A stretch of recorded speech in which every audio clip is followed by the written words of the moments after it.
Assalamualaikum warahmatullahi wabarakatuh. Selamat pagi anak-anak, semoga sehat selalu, tetap semangat dan ceria. Nah, sebelum kita belajar, marilah kita bersama-sama membaca basmalah. Bismillahirrohmanirrohim. Untuk materi pertama kali ini, kita akan belajar bersama-sama tentang surah Al-Asr. Nah, kira-kira siapa nih yang pernah membaca surah Al-Asr? Atau bahkan sudah hafal surat Al-Asr? Nah, untuk kali ini kita akan belajar kembali tentang surah Al-Asr, bagaimana cara membaca, mengartikan dengan benar, kemudian menghafalkannya dengan mudah dan mengetahui apa saja nilai-nilai yang terkandung dalam surah Al-Asr. Oke, mari kita mulai berkenalan dengan surah Al-Asr. Surat Al-Asr masuk ke urutan surat ke-103 di dalam Al-Quran. Nah, surat ini diturunkan sesudah surat Al-Insyirah. Surat ini tergolong ke dalam surat Makkiyah karena turun di Mekah sebelum Nabi Muhammad hijrah ke Madinah. Nah, surat Al-Asr ini terdiri atas 3 ayat. Nah, ternyata nama Al-Asr ini diambil dari ayat pertama dalam surah Al-Asr yang berarti waktu atau masa. Nah, di sini ibu guru akan memberikan contoh bagaimana membaca surah Al-Asr dengan baik dan benar. Mohon disimak baik-baik ya anak-anak. A'udzu billahi minasyaitonir rajim.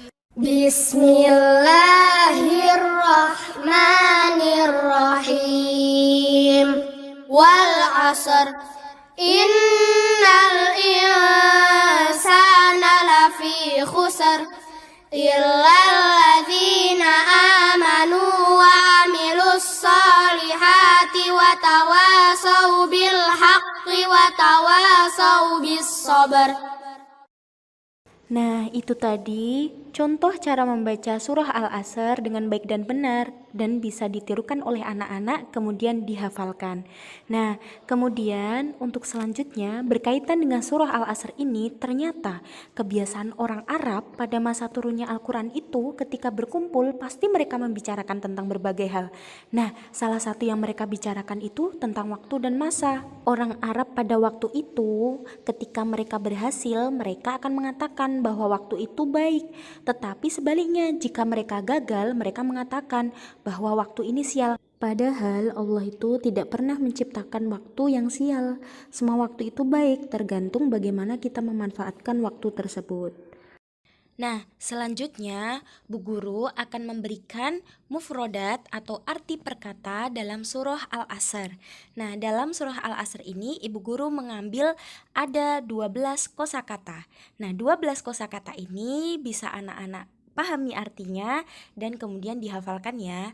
Oke, kosakata pada baris pertama yang berwarna hijau adalah wal asr, artinya demi masa. Inna, sesungguhnya, al-insan, manusia. Kemudian pada baris kedua berwarna ungu, lafi, benar-benar dalam, khusr, kerugian, illa, kecuali. Kemudian baris selanjutnya yang berwarna orange, alladzina, orang-orang yang, amanu, mereka beriman, wa amilus solihat, beramal soleh. Kemudian baris yang terakhir, watawasau, mereka saling menasihati, bil haqqi, kebenaran, bis sabar, kesabaran. Nah, itu tadi 12 arti perkata dalam surah Al-Asr. Anak-anak bisa pahami kembali, kemudian ditirukan, lalu bisa dihafalkan ya. Oke, selanjutnya kita akan belajar apa saja sih nilai-nilai yang terkandung dalam surah Al-Asr? Dari surah Al-Asr ini dapat kita pahami bahwasanya Allah bersumpah atas nama waktu. Itu berarti waktu sangat penting buat kehidupan kita karena kita tidak bisa lepas dari yang namanya waktu. Waktu dari pagi hingga malam, di sana kita akan selalu melakukan aktivitas sehari-hari. Maka dari itu manusia pasti menggunakan waktunya. Maka Islam sangat menganjurkan manusia untuk memanfaatkan waktunya dengan sebaik-baiknya agar tidak termasuk orang yang merugi. Ternyata anak-anak, ada loh manusia yang merugi ketika di dunia. Siapa itu? Manusia yang tidak bisa memanfaatkan waktunya dengan baik, justru mengisi waktunya hanya untuk hal yang sia-sia. Oke, di sini ada 4 gambar. Nah, anak-anak bisa melihat kemudian memahami kira-kira apa ya yang sedang mereka lakukan. Nah, untuk gambar yang pertama itu terlihat ada seorang anak yang sedang pegang handphone. Sepertinya dia asik sekali main handphone. Kemudian gambar yang kedua, gambar apa itu? Ada anak-anak yang sedang belajar mengaji. Kemudian yang gambar ketiga, ada anak yang sedang belajar kelompok. Nah, gambar yang terakhir itu ada 2 orang anak yang sedang asyik bermain PS atau PlayStation, bermain game. Nah, dari gambar tadi kira-kira anak bisa memilih ya, mana gambar yang anak-anaknya itu bisa memanfaatkan waktunya dengan baik.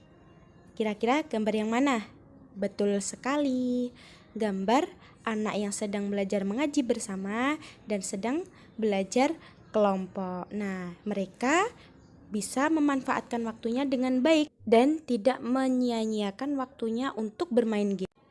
Nah, ternyata dalam surah Al-Asr Allah sudah berikan tips atau kiat-kiat agar manusia itu tidak menjadi manusia yang merugi. Nah, ada 3 syarat nih yang harus dipenuhi oleh manusia. Yang pertama, manusia itu harus beriman kepada Allah, yakin bahwa segala perilaku kita di dunia itu pasti akan dipertanggungjawabkan di akhirat kelak. Kemudian yang kedua, kita harus perbanyak amal soleh, perbanyak amal kebaikan, membantu orang lain. Nah, tips yang terakhir adalah menasihati dalam kebaikan kesabaran. Bagaimana kita bisa mengajak teman-teman kita ketika sudah masuk waktu sholat, kita mengajak sholat. Kemudian ketika waktunya ngaji, kita mengajak mengaji atau ikut TPA. Nah, itu termasuk menasihati dalam kebaikan. Selain itu, menasihati dalam kesabaran ketika nih teman kita sedang ditimpa ujian atau musibah. Nah, contoh musibah di sini misal teman kita sedang ditimpa sakit atau teman kita sedang ditimpa musibah kehilangan keluarga dan saudara.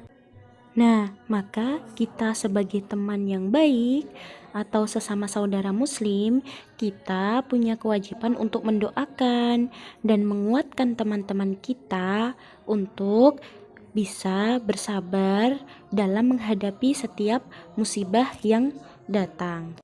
Nah, kalau ketiga tips yang Allah berikan dalam surah Al-Asr tadi kita lakukan, pasti kita tidak termasuk manusia yang merugi baik di dunia maupun di akhirat.